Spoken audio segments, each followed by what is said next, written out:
თუ არ მოგწონთ ჩამოაყალიბეთ, ახლა თქვენი ჯერი მოვიდა, სწორედ ეს არის ერთ-ერთი მთავარი გზავნილი, რომლითაც მიმართა დღეს საზოგადოება საქართველოს პრეზიდენტმა სალომე ზურაბიშვილმა სამეგრელოდან ზუგდიდში საჯაროდ გამოსვლისას პრეზიდენტი საუბრობს ახალი პოლიტიკური კლასის აუცილებლობაზე ქვეყანაში.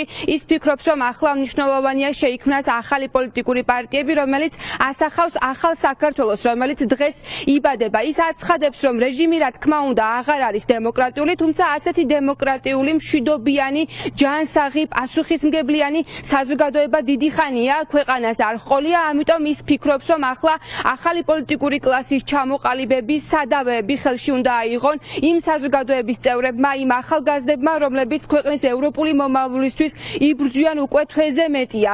ქუჩაში ის ამბობს, რომ ახლა მნიშვნელოვანია გამოჩნდნენ ახალი სახეები, თუ ვინ არიან ისინი, სად არიან, რომ შემდეგ არჩევნებზე აღარ მიმდინარეობდეს საუბარი და მსჯელობა იმაზე, თუ ვის რომელი პოლიტიკური პარტია არ მოსწონს, ახლა თუ მათ არ მოსწონთ ძველი ჩამოაყალიბონ ახალი, ასეთი გზავნილი გააჟღერა სალომე ზურაბიშვილმა საზოგადოებისთვის. ეს არ არის პირველი შემთხვევა, როდესაც სალომე ზურაბიშვილი ახალი პოლიტიკური კლასის საჭიროებაზე საუბრობს. მან არაერთ ინტერვიუში მიანიშნა ამის შესახებ, იქნება თუ არა თავად სალომე ზურაბიშვილი ის, ვინც ახალი პოლიტიკური პარტიის თუ კლასის შექმნას ჩაუდგება სათავეში, ამაზე საუბარი ბუნებრივია, ნაადრევია, თუმცა ფაქტია, რომ სალომე ზურაბიშვილი ღიად ალაპარაკდა იმის შესახებ, რომ მნიშვნელოვანია შემდეგი არჩევნებისთვის უკვე მზად იყოს რელიეფი იმის მიხედვით, რომ შეიქმნას ახალი პოლიტიკური პარტია.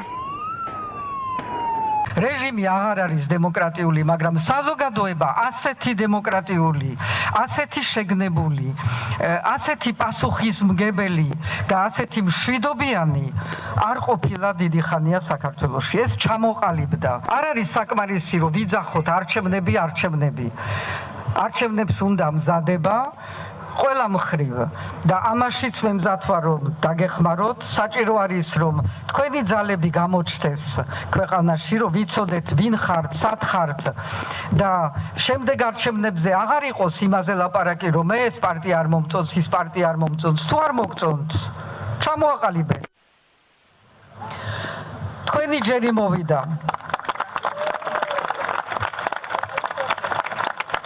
იმ პარტიებსაც ეკნება თავიანთი ადგილი, მრავალფეროვნება არის ამ ქვეყნის სიძლიერე, მაგრამ ახალი პარტიები ნამდვილად საჭირო არის, რომელიც ასახავს იმ ახალ საქართველოს, რომელიც დღეს იბადება.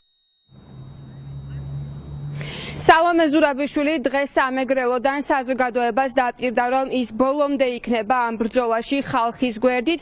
ის რამდენიმე დღეში უკვე მიემგზავრება ვაშინგტონში, უნდა დაესწროს ტრამპის ინაუგურაციას და დღეს სამეგრელოში შეკრებილ ხალხს უთხრა, რომ მათ შორის მეგრელების სახელითაც ის ჩავა კონკრეტული გზავნილებით ამერიკის შეერთებულ შტატებში. სალომე ზურაბიშვილი აღნიშნავს, რომ შემთხვევითი არ არის, რომ მეგობრები გააქტიურებულები არიან როგორც ამერიკის შეერთებული შტატებიდან, ასევე ევროკავშირიდან და ისინი ქართველი ხალხის გვერდით დგანან, რადგან ახლა დასავლეთმა დაინახა, რომ ქართული ოცნება, ბიძინა ივანიშვილის რეჟიმი არ ასახავს ქართველი ხალხის ნებას და სწორედაც დასავლელი პარტნიორები, მეგობრები დგანან ქართველი ხალხის გვერდით და ისინი იდგებიან იქამდე, ვიდრე ქართული საზოგადოება მყარად იდგება და არ დათმობს ევროპულ მომავალს და ისინი ბოლომდე იდგებიან ქუჩაში და მოითხოვენ როგორც ხელახალ არჩევნებს, ასევე რეჟიმის პატიმრების გათავისუფლებას. მე შემიძლია ერთი რამე დაგპირდეთ, რომ ბოლომდე მე ვიქნები ჩართული ყველა იმ ძალისხმევით, რაც მე შემიძლია ამ ქვეყნისთვის. ეს იწყება საზღვარგარეთ, იმიტომ რომ პროფესიით მე ასე დავიბადე არა როგორც პოლიტიკოსი, არამედ როგორც დიპლომატი და უფრო ალბათ მე ხერხება და მე თქვენი სახელით, ზუგდიდის სახელითაც ჩავალ ვაშინგტონში ინაუგურაციაზე. ჩვენ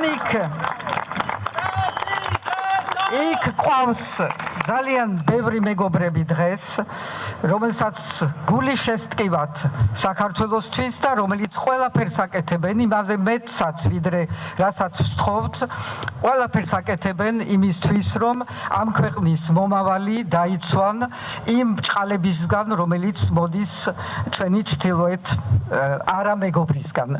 ისიც უნდა ვიცოდეთ, რომ ეს მეგობრები იმიტომ ყავს და იმიტომ არიან ესოდენ აქტიურნი დღეს იმიტომ რომ თქვენ დგახართ სადაც დგახართ.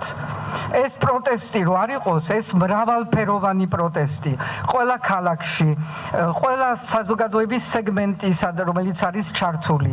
მაშინ ისინიც არ იგრძნობდნენ იმ თავიანთ ვალდებულებას, რომ რაღაცა ფორმით დაგვეხმარონ, როგორც მათ შეუძლიათ.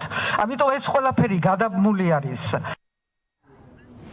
მშვიდობიანი გამოსავალი ამ კრიზისიდან არის ხელახალი არჩევნები, აცხადებს სალომე ზურაბიშვილი. ის ამბობს, რომ გარდა საპროტესტო აქციებისა, ასევე უნდა მიმდინარეობდეს კარგი მომზადება შემდეგი არჩევნებისთვის, კრიზისების გათვლა და შექმნა იმ პირობების, რომ დარწმუნდნენ, რომ არჩევნები ჩატარდება თავისუფალ გარემოში. სალომე ზურაბიშვილი აქვე პირდაპირ ამბობს, რომ არჩევნები, რომელიც ბიძინა ივანიშვილის რეჟიმმა გააყალბა, ეს ნაკარნახევი იყო სხვა ქვეყნიდან.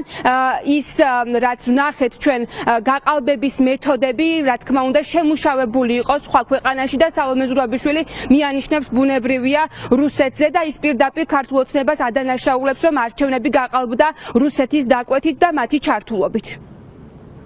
საზოგადოებას უნდა მშვიდობიანი გამოსავალი ამ უღრმესი უდიდესი კრიზისიდან და ეს გამოსავალი არის თავისუფალი არჩევნები. კარგი არის დგომა, კიდევ უფრო კარგი არის მომზადება იმისი, რაც ჩვენ გვჭირდება ხვალინდელი დღისთვის. არ უნდა აღმოვჩეთ მომზადებელი შემდეგი არჩევნებისთვის. მე პირადად ასევე ყველა ძალებთან ერთად მუშაობთ იმაზე, რომ ჩვენ ჩამოვაყალიბოთ ის პირობები, რომელიც იქნება მინიმალური პირობები, რომ თქვენ ყველამ დავიჯეროთ, რომ არჩევნები იქნება მართლაც თავისუფალი და მართლაც დაცული. ასე გავალთ ჩვენ სამშვიდობოზე. სხვა გზა არ არის, ისიც ვიცით კარგად, რომ წინა არჩევნები არა მხოლოდ გააყალბეს ისეთი დახვეწილი მეთოდებით, რომელიც მხოლოდ ქვეყნის გარეთ შეიძლება იყოს მოფიქრებული, მაგრამ ისიც მართალი არის, რომ ჩვენ არ მოვემზადებთ ისე როგორც საჭირო იყო. სალომე ზურაბიშვილმა დღეს ასევე გააკრიტიკა მწვავედ რეჟიმის მსახური მოსამართლეები, რომლებმაც გაუშვეს ციხეში უდანაშაულო ადამიანები, ახალგაზრდები ყოველგვარი მტკიცებულებების გარეშე. მთავარი გზავნილი, რაც დღეს სალომე ზურაბიშვილს საზოგადოებისთვის ჰქონდა, არის ის, რომ ის იდგება ბოლომდე ხალხთან და მათ შორის ის გზავნილები, რომელსაც ჩაიტანს ვაშინგტონში, რა თქმა უნდა, იქნება ხალხის ინტერესიდან გამომდინარე. რამდენიმე დღეში საქართველოს პრეზიდენტი გაემგზავრება ამერიკის შეერთებულ შტატებში და უშუალოდ მას არსებული ინფორმაციით ექნება შესაძლებლობა ახალი ადმინისტრაციის მაღალჩინოსნებსაც შეხვდეს.